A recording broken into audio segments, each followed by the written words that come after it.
ఓటమి ఓడిపోయింది, మరణమే జయించింది.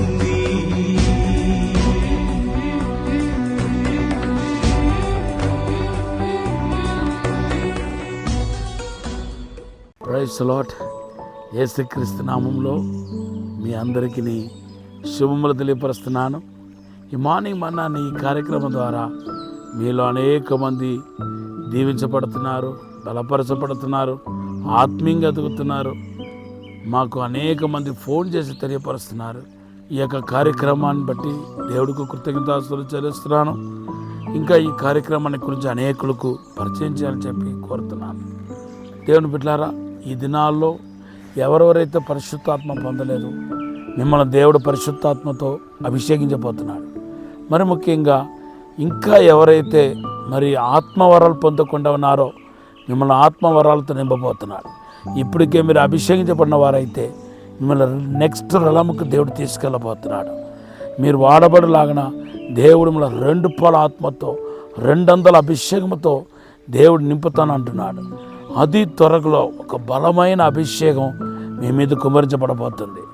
ఆ తర్వాత ఈ అభిషేకాన్ని బట్టి ఎవరెవరైతే ఆర్థిక ఇబ్బందులు, అప్పుల సమస్యల్లో, రకరకాల ఈ యొక్క ఫైనాన్షియల్ ప్రాబ్లంలో ఉన్నారో వాళ్ళందరికీ ఒక బ్రేక్ త్రూ కూడా ఇవ్వబోతున్నానని దేవుడు మాట్లాడాడు. కాబట్టి ఈ యొక్క ప్రవచన వాక్ని ఎత్తిపట్టి ప్రార్థన చేయండి.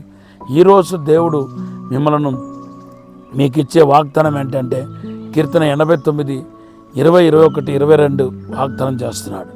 దేవుని బిడ్డలారా, కొద్ది దినాలుగా మనము ఈ యొక్క యేసుక్రీస్తు శిలువ మరణం బట్టి కొందరు దీవించబడ్డారు, వారికి వారే నష్టపరుచుకున్నారు.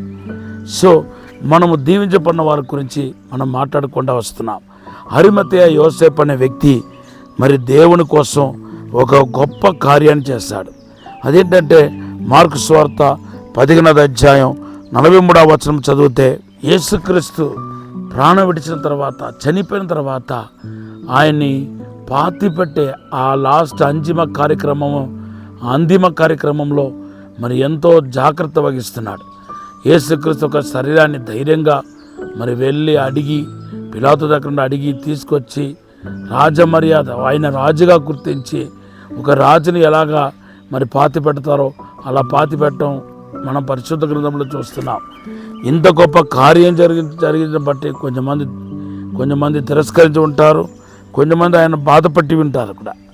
అయితే ఇంత మంచి కార్యక్రమం చేయటం అనేది అంత ఈజీ కాదు. అంత త్వరగా ఎవరు ముందుకు రారు. ఏదైనా ఒక ఆధ్యాత్మికమైన కార్యం చేయాలనుకుంటే కాస్త కోస్తో మనము ఆత్మీయ సుగుణాలు కలిగి ఉండాలి. ఈ అరిమతయ యోసేపులో విశేషమైన మరి ఆ సుగుణాలు క్యారెక్టర్ మనకు కొన్ని కనపడుతున్నాయి. దాంట్లో మొదటిది ఏంటంటే మత్తయి సువార్త 27వ అధ్యాయం 57వ వచనంలో యేసుకు శిష్యుడు అనే మాట రాయబడి ఉంది. అవును, ఒక మంచి కార్యాన్ని మీరు చేపట్టాలి, ఆధ్యాత్మికమైన కార్యాన్ని మొదలు పెట్టాలి, నేను దేవుని కోసం మంట కలిగి రోషం కలిగి ఉండాలి అని ఆశపడితే మొదటిగా మీకు ఉండాల్సింది ఏంటంటే యేసు ప్రభుకు శిష్యుడు అయిపోవాలి. శిష్యులు అంటే ఎవరంటే యేసును వెంబడించేవారు, యేసు ఒక అడుగు జాడలు నడిచేవారు, యేసు ప్రభు యొక్క బోధనను లైఫ్గా భావించేవారు. ఈరోజు మీరు మంచి ఆత్మీయులుగా ఉండాలని ఆశపడితే యేసుక్రీస్తు ఒక బోధనలో మీరు బలపడాలని దేవుడు కోరుకుంటున్నాడు.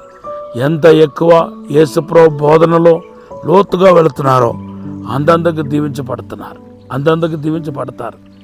యేసుక్రీస్తు ఒక వాక్యం చెప్పటం సులువు, కానీ చెప్పిన వాక్యాన్ని బట్టి ఆ వాక్యానుసారం నడవటమే కష్టం. మనం కేవలం బోధించడానికి కోసం కాదు, వాక్యానుసారంగా నడవటానికి కూడా పిలువబడి ఉన్నాం. రెండవది ఏంటంటే మార్కు సువార్త 15వ అధ్యాయం 43వ వచనంలో ఏమని ఉందంటే, ఆయన దేవుని రాజ్యం కోసం కనిపెట్టే వారిలో ఆయన ఒకడంట. అవును, కనిపెట్టే అనుభవంలో ఉన్నాడు. దేవుని రాజ్యం అంటే పరిశుద్ధాత్మ యొక్క స్థాపన, పరిశుద్ధాత్మ దేవుడు ఈ భూమికి దిగి రావటం. దేవుని రాజ్యం అంటే అన్నపానీయం కాదు, కానీ సమాధానము, సంతోషం, తర్వాత నీతియు, పరిశుద్ధాత్మ యందు ఆనందమని రాయబడి ఉంది. ఇది ఎప్పుడు ఈ భూమిలో లభ్యమైంది, ఎప్పుడు కనిపించింది? పరిశుద్ధాత్మ దేవుడు పెంతెకోస్తు నాడున కుమ్మరించబడినప్పుడు. సో వాస్తవానికి ఈ అరిమత్తెయ యోసేపు కూడా దేవుని ఆత్మ కోసం కనిపెడుతూ ఆయన ఆత్మపూర్ణుడు అవ్వాలని ఆశతో ఉన్నాడని మనకు అర్థమవుతుంది. మీరు కూడా ఆత్మపూర్ణులై ఉండాలి. అంతేకాదండి, కనిపెట్టే అనుభవంలోనికి రావాలి. మొదటిగా శిష్యుడిగా ఉండాలన్నాను, రెండవదిగా కనిపెట్టే అనుభవంలోనికి రావాలన్నాను, మూడవదిగా యేసును సిలువ వేయాలని చెప్పి ఆ ఆలోచన సంఘమంతా కలిసి మాట్లాడుతున్నప్పుడు, కౌన్సిలర్స్ అందరూ కూర్చొని మాట్లాడుతున్నప్పుడు ఈ కార్యాన్ని అరిమత్తెయ యోసేపు ఎదిరించాడని మనకు కనపడుతుంది. లూకా సువార్త 23:50-51 మనం చూస్తున్నాం. అవును, ఆయన చెడుకు తోడు వెళ్ళలేదు. మీరు చెడును చూస్తే అసహించుకోవాలి. దానికి మన ప్రోత్సాహం ఎంత మాత్రం ఉండకూడదు. నేను తాగను, అయితే తాగే వాళ్ళకి నేను సహాయం చేస్తాను, తాగే వాళ్ళకు తాగటానికి నేను సహాయం చేస్తానంటే అది చాలా పెద్ద పొరపాటు. నేను వ్యభిచారితను కానీ ఎవరైనా వ్యభిచారం చేస్తానంటే నేను వాళ్ళకు స్థలం ఇస్తాను, ఇల్లు ఇస్తాను, లేకపోతే డబ్బు ఇస్తాను అని చెప్పటం చాలా తప్పు. వాళ్ళు పాపంలో ఉన్నారని తెలిసి నేను గద్దించను, నా వల్ల కాదు అంటే నువ్వు తప్పు చేస్తున్నావు అర్థం. కాబట్టి ఎందుకంటే అబద్ధం మాట్లాడేవాడికి అబద్ధాలు వినేవాడికి ఒకే శిక్ష ఉంది. నువ్వు దొంగతనం చేయట్లేదు కానీ దొంగలతో ఏగిపిస్తున్నావు అంటున్నాడు. ఏగిపించడమే పాపం అని రాయబడి ఉంది. అయితే ఇక్కడ అరిమత్తెయ యోసేపు ఎదిరించాడనే మాట మనకు కనపడుతుంది.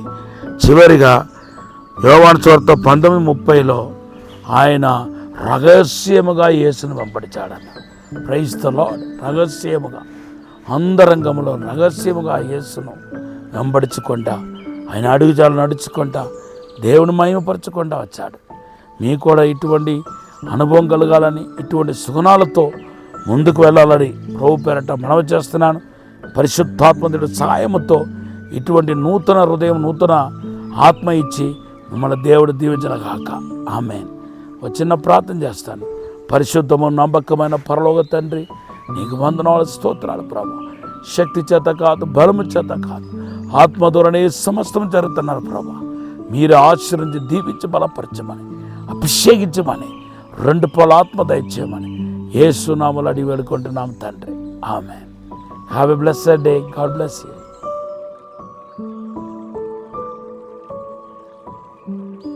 రాజమహేంద్రవరంలో దహించు అగ్ని అభిషేక ఆదివారపు ఆరాధన స్థలం దహించు అగ్ని ఆడిటోరియం, నటరాజ్ థియేటర్, రాజమహేంద్రవరం. సికింద్రాబాద్ లో దహించు అగ్ని అద్భుత అసాధారణ కూడిక ప్రతి శనివారం సాయంత్రం 5 గంటల నుండి ప్రారంభించబడును. స్థలం SPG church ground, alpha hotel వెనుక, సికింద్రాబాద్. మరిన్ని వివరాలకు 9494940074